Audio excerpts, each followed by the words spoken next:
Hello YouTube, and hello Minecraft. Since the last episode, I've made a little bit of progress on my mob farm. The chests on my mob farm were getting full, so I ended up building this sorting system, so now all of the main mob drops are being sorted into separate chests. I think my next course of action, now that I have fully enchanted netherite, is to go explore the nether, try and find a nether fortress, get all of the mob drops related to that structure, and create a beacon for the first time. I've never made one before. That will also include fighting the Wither, which is another thing that I have not done. So it'll be a whole day of firsts. Oh, we all know what this is. You're not gonna get me, skeleton horse trap. Well, I guess we get some skeleton horses now.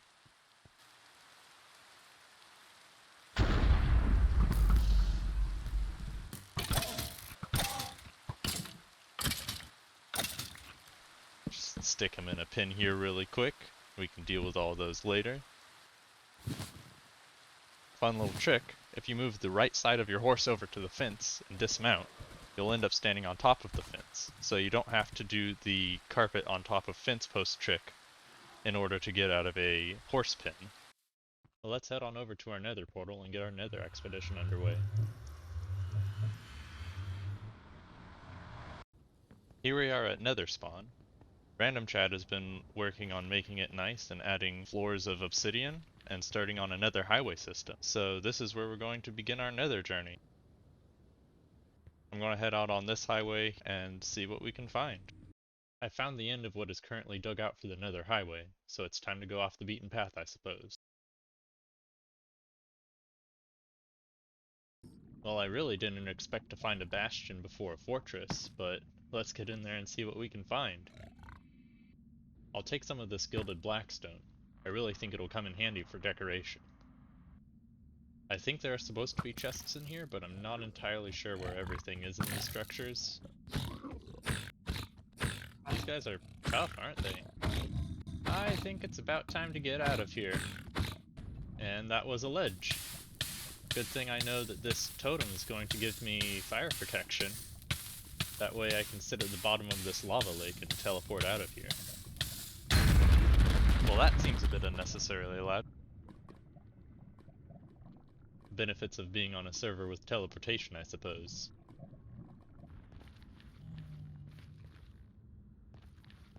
It looks like I finally found another fortress. So let's go find some blazes and wither skeleton. Here's a blaze spawner. Let's get some barriers set up here so that we don't get snuck up on by any wither skeletons.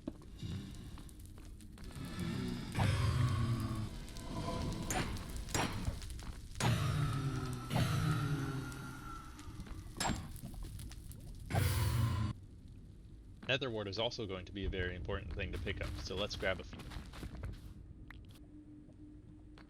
Finally found a wither skeleton. I think I'm going to try to mainly use bows, because I really don't want to have to deal with that wither effect, especially without any mill.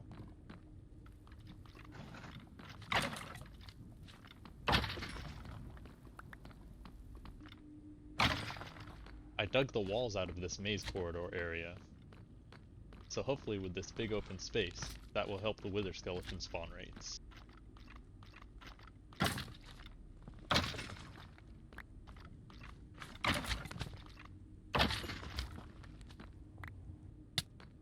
And there we go. I have 3 wither skeleton skulls. So now I guess it's time to fight the wither and get my beacon. Here's a little sneak peek of a project I've been working on. Hopefully I'll have a video of that sometime soon. I've been looking around for a good place to do this wither fight. I don't really know what constitutes that. I mean, I guess this is as good a place as any, so first wither fight. I'm not entirely sure what to expect, but here goes nothing.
Well, that wasn't too bad at all.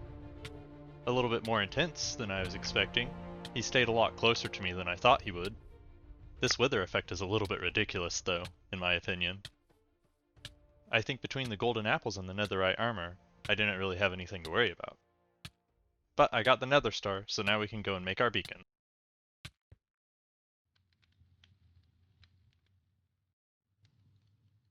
And there it is. The first beacon I have ever crafted. I had a bunch of gold laying around, so let's go ahead and get this thing set up.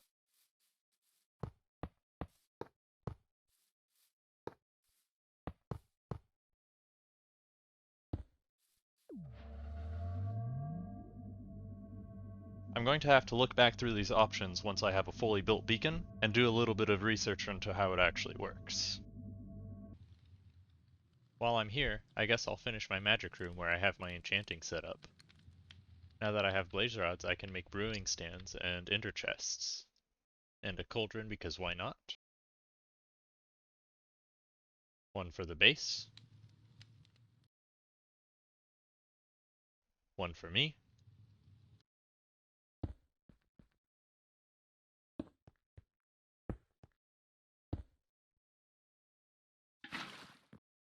And let's go ahead and fill these with bottles, just so they look a little bit nicer. And the magic room is all done. Trying to see how good the fortune pickaxe plus nether gold ore farm is.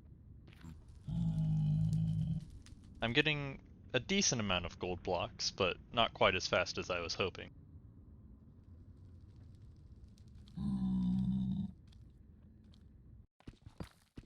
I decided to go back to mining in the overworld, since I have a cave system that I haven't cleared the gold out of yet. With the daily logins I get on this server, I get to regain the totem of undying that I lost earlier. Also, I recently saw a neat trick online, where you can hold both mouse buttons and place and break ores indefinitely.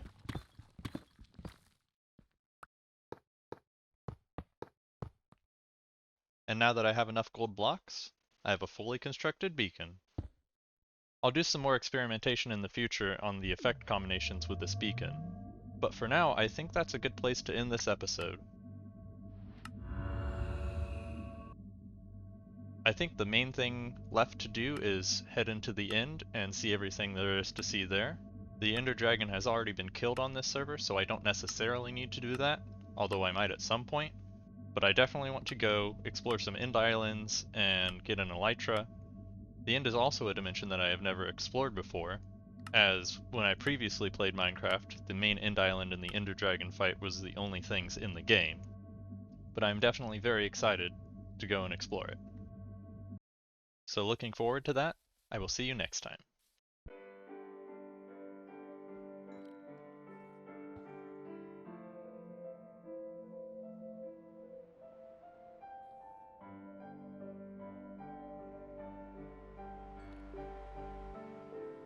So that's nice.